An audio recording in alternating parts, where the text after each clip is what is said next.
Bienvenidos nuevamente a LSG, yo soy Skynight y hoy haré mi review de la nueva película animada de DC Comics, Justice League vs. The Fatal Five. Así que comencemos.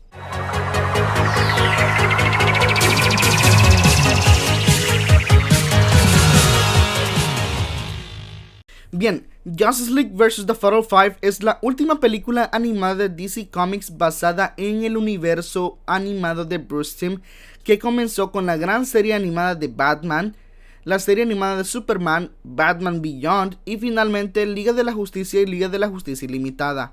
También tuvieron un spin-off llamado Justice League Gods and Monsters y muchas otras películas de Batman del mismo universo. Pero bueno, esta película es revivir infancia pura y aunque yo no me vi la serie en inglés cuando estaba pequeño, sí estoy familiarizado con los actores de voz en inglés de Wonder Woman, Batman y Superman. Los tres son fantásticos, mis respetos de verdad para Susan Eisenberg, Kevin Conroy y George Newman respectivamente. Sin duda que sus voces son icónicas y capturan todo lo que sus personajes representan. No nos olvidemos de Diane Guerrero, quien interpreta a Crazy Jane en Doom Patrol.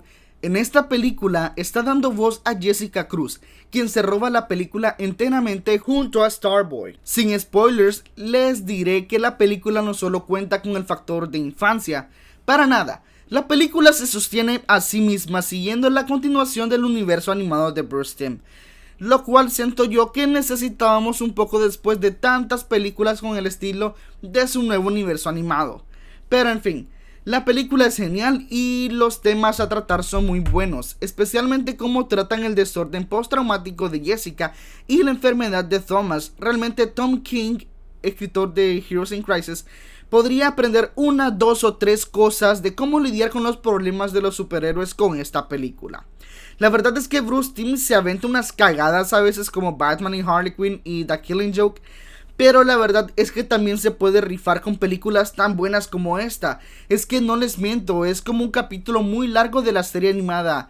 Bien, entremos un poco a la plática de spoilers, ¿ok? Pues bien, comenzamos la película en el futuro en donde reside la legión de superhéroes perseguidos por los miembros restantes de los 5 fatales, quienes son Mano, Tharok y The Persuader, que intentan viajar al pasado para liberar a la emperatriz Esmeralda, quien fue enviada por la legión al pasado, ya que solo el Green Lantern Corps tiene el poder para contenerla y en el futuro aparentemente los Linterna Verde están prácticamente extintos. Bien, Saturn Girl y Starboy tratan de contener a los 3 villanos mientras Brainiac 5 está trabajando en la computadora de la máquina del tiempo para prevenir a los malos de viajar en el tiempo. Bueno, los malucos estos mandan a volar a los 3 héroes, pero a la hora de hacer el salto en el tiempo, Starboy se va con ellos y los encapsula en la máquina del tiempo al llegar al pasado. Así que cuando la máquina del tiempo convertida tipo en asteroide va a impactar en Metrópolis, Superman es quien agarra la gran bola de fuego esa, que era la máquina del tiempo. Superman la lleva con Mr. Terrific para analizarla y Starboy cae en Gotham. Pues bien, Starboy ocupa de una medicina inyectada para mantener su conciencia intacto, pero en el siglo XXI no existe esa medicina todavía, por lo que pasan ciertos eventos desafortunados y Batman lo termina encerrando en Arkham. Batman aparentemente está siendo el mentor de Miss Martian, quien honestamente está como que de apoyo únicamente en la película. Es cool ver a Meghan, pero ¿de dónde salió? Se supone que John era el único marciano verde existente, y sí estoy consciente que Meghan es una White Martian, pero aquí no explican nada de eso, pero supongo que al final no es muy relevante para la trama, honestamente. ¿De dónde vino Meghan? Aunque la relación de mentor-aprendiz que tuvo con Batman durante la película me gustó mucho. Luego nos presentan a Jessica Cruz, quien lucha contra su propio miedo. Jessica contra el mundo. Jessica ya es un Green Lantern establecida en este mundo y la única linterna en la Tierra por los momentos.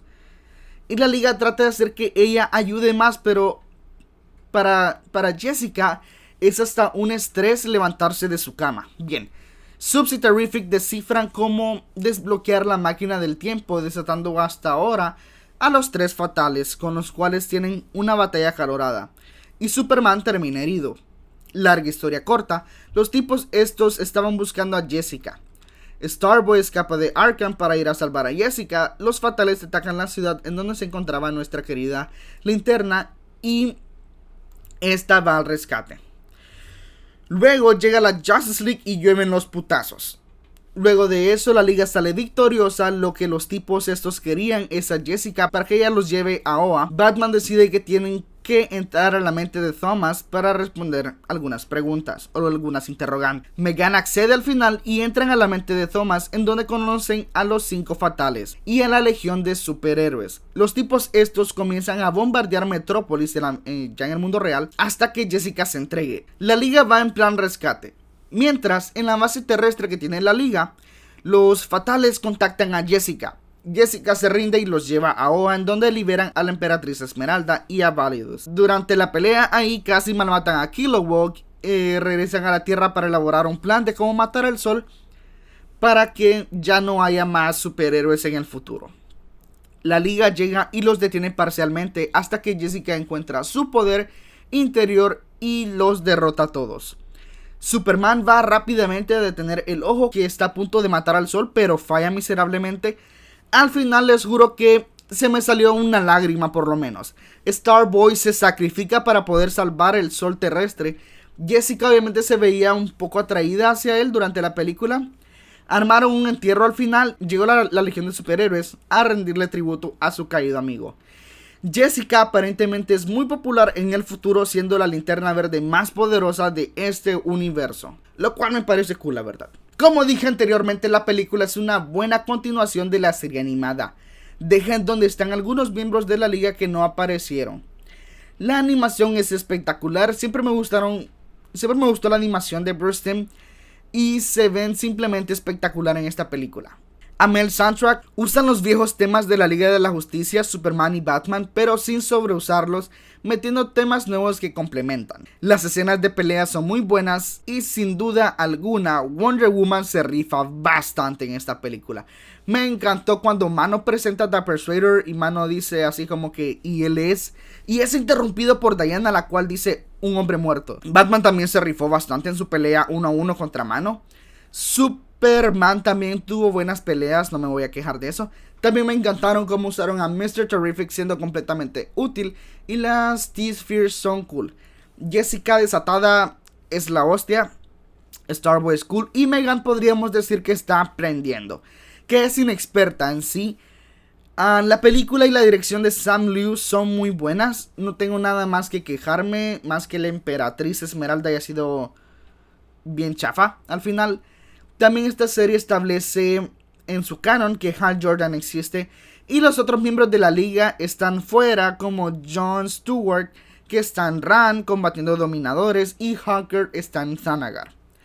En fin, la película me encantó y les recomiendo bastante que la vean. Ojalá continúe con películas de este universo animado o se dignen a hacer otra película, otra serie animada de la Liga de la Justicia en DC Universe por lo menos.